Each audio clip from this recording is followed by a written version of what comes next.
Ibu, saya atas nama Carlos Yofiko Mudir dari kelas 10C.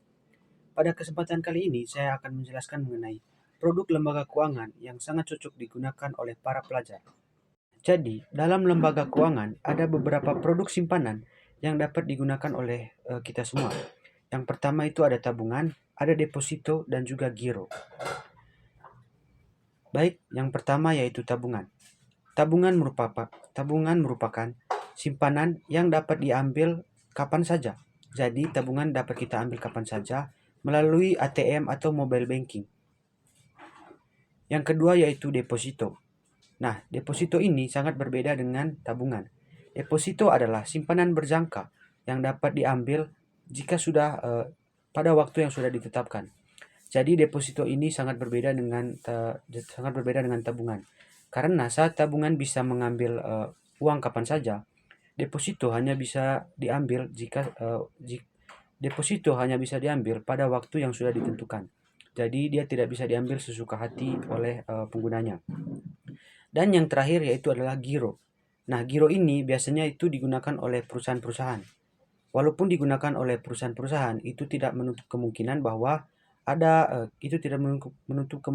kita juga bisa menggunakan itu. Bilet giro ini cukup berbeda karena dia penggunaannya itu menggunakan cek atau bilet giro. Maksudnya tadi itu giro ini sangat berbeda karena dia metodenya itu menggunakan cek atau bilet giro. Yang dimana cek merupakan surat perintah kepada nasabah untuk membayarkan sejumlah uang.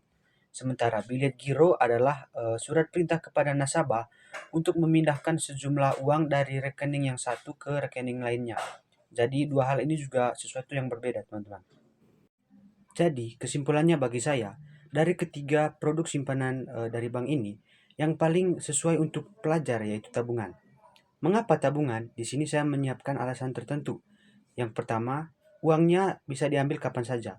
Karena para pelajar itu biasanya membutuhkan uang di waktu yang terdesak. Misalnya ada tugas yang membutuhkan uang dan lain sebagainya. Yang kedua yaitu karena dia disimpan di bank itu sudah pasti aman. Jadi kita bisa sedikit merasa lega. Yang ketiga yaitu setoran awalnya itu biasanya ringan. Dan yang berikutnya yaitu yang ketiga tadi setoran awalnya biasanya ringan. Yang keempat yaitu melatih keterampilan menabung sejak dini.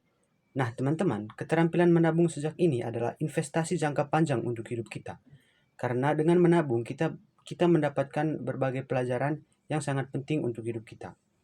Dan yang terakhir yaitu tabungan ini sudah disediakan layanan seperti ATM dan juga mobile banking. Nah, jadi produk yang paling cocok untuk para pelajar yaitu adalah tabungan. Karena dia itu fleksibel dan uangnya itu bisa diambil kapan saja. Namun di balik semua itu, teman-teman tidak harus memilih tabungan. Teman-teman bisa memilih yang lain, misalnya deposito atau giro. Tapi bagi saya yang paling fleksibel atau yang paling bagus itu tabungan. Karena beberapa alasan yang sudah saya cantumkan tadi. Sekian saja yang bisa saya jelaskan. Terima kasih untuk perhatiannya.